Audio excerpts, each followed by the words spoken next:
নমস্কার শ্রোতা বন্ধুরা, ধারাবাহিকটি শুরু করবার পূর্বে শ্রোতা বন্ধু শুভানুধ্যায়ীদের প্রতি আমার তরফ থেকে কিছু নিবেদন। ধারাবাহিক রক্তচরে তারানাথে পরতে পরতে সামান্য যৌনতার ছোঁয়া থাকবে, এই কথাটি আগেই বলে রাখলাম। অবশ্যই শালীনতা বজায় রেখে ধারাবাহিকটি এগিয়ে চলবে। কিছু কথা না বললেই নয়। সভ্যতা সৃষ্টির ইতিহাসে যৌনতা তার নিজের স্থান আজও স্বমহিমায় সবার ঊর্ধ্বে স্থাপন করে রেখেছে। এই যে আপনি পড়লেন যৌনতা শব্দটি, এটা পড়েই কিন্তু আমরা অনেকেই নাক ছিটকাবো বা গল্পটা স্ক্রল করে অন্য গল্পে চলে যাব। কারণ আমাদের মনে একটা স্পষ্ট ধারণা রয়েছে, যৌনতা মানেই উলঙ্গ, যৌনতা মানেই শারীরিক মিলন, যৌনতা মানেই রতিক্রীড়া, যৌনতা মানেই অলিন্দ নিলয়ের স্পন্দনতা বাড়িয়ে তোলা। হ্যাঁ, আপনি আমি ঠিকই ভাবি বা বুঝি।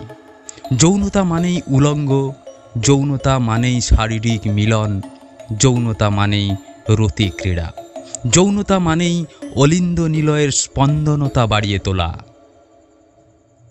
বাংলা সাহিত্যে যৌনতা নিয়ে লেখা অনেক বই রয়েছে, যা স্বনামধন্য লেখক লেখিকারা সমাজের জন্য উৎসর্গ করে গেছেন।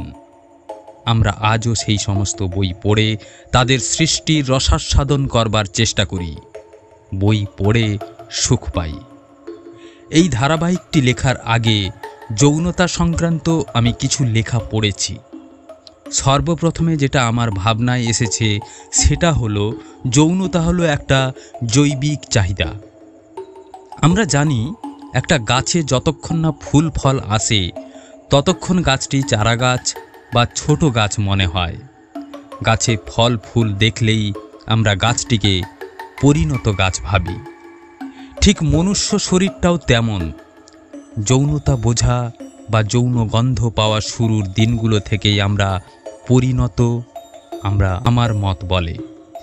তাই বেশি ভনিতা না করে শ্রবণ প্রিয় শ্রোতা বন্ধুদের প্রতি আমার নিবেদন, নাক ছিটকে বা লেখকের অভব্যতা বিচার না করে যদি আমরা যৌনতাকেও সমাজের অঙ্গ ভেবে এই ধারাবাহিকটি শুনি, তাহলে ক্ষতি কোথায়?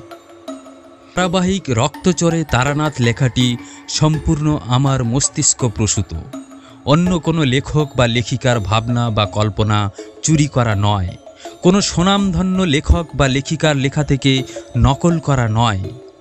লেখার স্বার্থে ধারাবাহিকে কোথাও যদি কোনো শব্দবন্ধনী আপনার অশ্লীল মনে হয়, তাহলে তা সম্পূর্ণ লেখার স্বার্থে চয়ন করা। কারুর ভাবাবেগে আঘাত করা আমার উদ্দেশ্য নয়। তাই আমরা অবশ্যই ধারাবাহিকটি শুনব এবং নিজের মতো করে উপভোগ করব। ভালো লাগলে অবশ্যই নিজের মতামত দেবেন। আর ভালো যদি নাই বা লাগে, তাহলে ভালো না লাগার কারণ জানিয়ে আপনার মতামত অবশ্যই জানাতে ভুলবেন না। আপনার একটা মতামতে গল্পে প্রাণ প্রতিষ্ঠা হয়। চলুন বন্ধুরা, শুরু করি রক্তচরে তারানাথের ট্রেলার পর্ব। সালটা আমার ঠিক মনে নেই। প্রত্নতাত্ত্বিক নিদর্শন সন্ধানে রক্তচরে তখন জোর কদমে খনন কার্য চলছে, সহযোগিতায় স্থানীয় আদিবাসী নরনারী। খননকালে প্রচুর নরকঙ্কাল, হাড়গোড় ও নরমুণ্ডের হদিশ মেলে। এই নরকঙ্কাল একসাথে নদীচরে কোথা থেকে বা কিভাবে এলো তা আমাদের জানা নেই। অবশ্যই আমরা এই ধারাবাহিকটি শুনবার সাথে সাথে হাড় কঙ্কালের উদ্ধার হওয়ার রহস্য উদ্ঘাটন করবার চেষ্টা করব। লোকে মুখে শোনা বা রটনা যাই ভাবতে পারেন, এই খনন কাজ চালাতে গিয়ে সে সময় নাকি বহু প্রত্নতত্ত্ববিদ পাগল হয়ে গিয়েছিলেন। তাঁদের পাগল হওয়ার প্রবণতা দিনে দিনে বেড়ে যাওয়ায় সেই কাজ অসমাপ্ত রেখে প্রত্নতত্ত্ববিদ থেকে আরম্ভ করে স্থানীয় লোকজন যারা এই কাজের সঙ্গে যুক্ত ছিলেন, সকলে ভয়ে পালিয়ে যান। সেই সব মানুষদের পাগল হওয়ার পেছনের কারণ কি, অবশ্যই আমরা এই ধারাবাহিকটি শুনে জানবার চেষ্টা করব। কথিত আছে সেই সময় স্থানীয় আদিবাসী নরনারীদের মধ্যে একজন বৃদ্ধা নাকি নিয়মিত নদী জলে স্নান করতে নামতেন। যখনই তিনি নদীতে স্নানে নামতেন তখনই নদীর জলের কিছুটা অংশ রক্তবর্ণ ধারণ করত। সেই থেকে এই নদীর নাম রক্তচর নদী। লোকে মুখে নামটা রটে যাওয়ায় আজও নদীটা রক্তচর নামের ইতিহাস বহন করে চলে। মহিলার নদীতে স্নানে নামার কারণে নদীর জল কেন রক্তবর্ণ ধারণ করত তা আমাদের অজানা। গ্রামের এক অশীতিপর বৃদ্ধ ওই বৃদ্ধাকে নদীতে স্নানের সময় নদীর জল রক্তবর্ণ হতে দেখেছিলেন। অশীতিপর বৃদ্ধ মানুষটি নদীর ধারে বৃহৎ এক বটগাছের তলায় পর্ণকুটির বানিয়ে একাই বসবাস করত। লোকে মুখে শোনা যায় ওই বৃদ্ধ নাকি তন্ত্র সাধক ছিল। ওই তন্ত্র সাধক বৃদ্ধ মহিলার মধ্যে প্রেতাত্মার ছায়া স্পষ্ট দেখেছিলেন। পরে জানা যায় মহিলাও এক তন্ত্র সাধিকা ছিলেন। মহিলার তন্ত্র সাধিকা হয়ে ওঠার পেছনের কারণ কি রয়েছে তাও আমাদের জানা নেই। অবশ্যই আমরা এই ধারাবাহিকটি শুনবার মধ্য দিয়ে কারণগুলো জেনে নেব। এক সময় নাকি দুই তান্ত্রিকের প্রচণ্ড যুদ্ধ হয়েছিল। ওই এলাকায় ওনাদের দুজনের এতটাই উৎপাত বেড়ে যায় যে সাধারণ মানুষ একে একে এলাকা ছেড়ে পালাতে থাকেন। তন্ত্র সাধক ও তন্ত্র সাধিকার মধ্যে কেন লড়াই হয়েছিল তাও আমাদের জানা নেই। আমরা অবশ্যই এই ধারাবাহিকটি শুনবার মধ্য দিয়ে রহস্যগুলো উদ্ঘাটন করব। বৃদ্ধ তান্ত্রিক গোছের মানুষ দিনরাত তন্ত্র সাধনা ও রক্তচরের ধারে কেউ মরা পোড়াতে আসলে তাদের ভয় দেখিয়ে বিদায় জানাতো। লোকজন মরা ছেড়ে পালিয়ে গেলে ওই তান্ত্রিক মরার উপর নিজের আধিপত্য বিস্তার করত।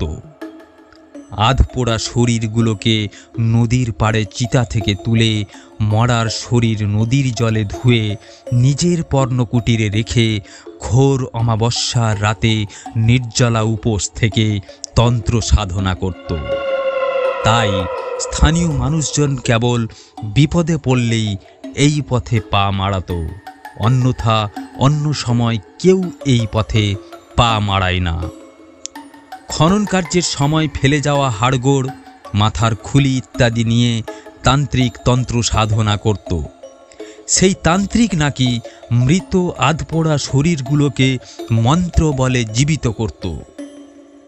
আধপোড়া মরাদের সাথে কথাও বলতো, গল্প করত, তাদের দিয়ে অনেক অসাধ্য সাধন কাজ করাতো। শোনা যায় নাকি সে সময় গাঁয়ের এক হাবাগোবা ছেলে ওই তান্ত্রিক বাবার খপ্পরে পড়ে ছাগল হয়ে যায়। সেই ছেলেটিকে তান্ত্রিক দিনের বেলায় ছাগল বানিয়ে রাখত আর রাতে মানুষের রূপ দিত। তাকে দিয়ে ধীরে ধীরে নিজের তন্ত্র সাধনার কাজ করাতো, যেমন আধপোড়া মরা নদীর জলে ধোয়ানো, হাড় মাংস আলাদা করা বা অঘোর অমাবস্যায় নদী চরে যজ্ঞের আয়োজনের কাজে সাহায্য নিত। যজ্ঞের আয়োজনের মধ্য দিয়ে তান্ত্রিক বাবা কি এমন অসাধ্য সাধন করতেন তাও আমাদের জানা নেই। আমরা অবশ্যই এই ধারাবাহিকটি শুনবার মধ্য দিয়ে জানবার চেষ্টা করব কি তার উদ্দেশ্য থাকত। সেই তল্লাটের জমিদার ছিলেন নরসিংহ বর্মন। জমিদারের 3 বৌমার মধ্যে 2 বৌমার সন্তান ধারণ হতো না। নানান উপাচার করেও সন্তান হয় না। জমিদারের 2 ছেলেও কেমন মনমরা হয়ে থাকত। হয়তো সন্তান সম্ভাবা না হওয়ার কারণে 2 বৌমাও দুঃখী। জমিদার বংশে সন্তান চাই, যে কোনো মূল্যে সন্তান চাই। জমিদারের 2 বৌমাকে আদেও সন্তান সম্ভাবা হতে পারলেন? জানতে হলে অবশ্যই এই ধারাবাহিকে প্রতিটা পর্বে চোখ রাখবেন। রক্তচরের নদীচরটি জমিদার নরসিংহ বর্মের জমিদারিতে ছিল। বৃহৎ জমিদারিত্বে জমিদার নরসিংহ বর্মনকে কখনো নদীচরের দিকে পা মারাতে হয় না, কারণ নদীচর থেকে জমিদারের শস্য আয়ের কোনো পথ ছিল না। তাই জমিদার নদীর দিকে যেতেন না বললেই চলে। নদীচরের আশেপাশে যে সমস্ত গ্রাম ছিল সেই সমস্ত গ্রামের অধিবাসীরা কেবল নদীচরের দিকে গরু ছাগল চরাতে নিয়ে যেতেন বা কাঠ সংগ্রহের জন্য যেতেন অথবা মৃতদেহ দাহ করার জন্য যেতেন। কখনো কখনো বিকেলের দিকে রক্তচর নদীর ক্ষুদ্র প্রান্তরে নৌকা বিহারে জমিদার নরসিংহ বর্মন যেতেন। যদিও বা আজকাল বয়সের ভারে তিনি নৌকা বিহারে যান না।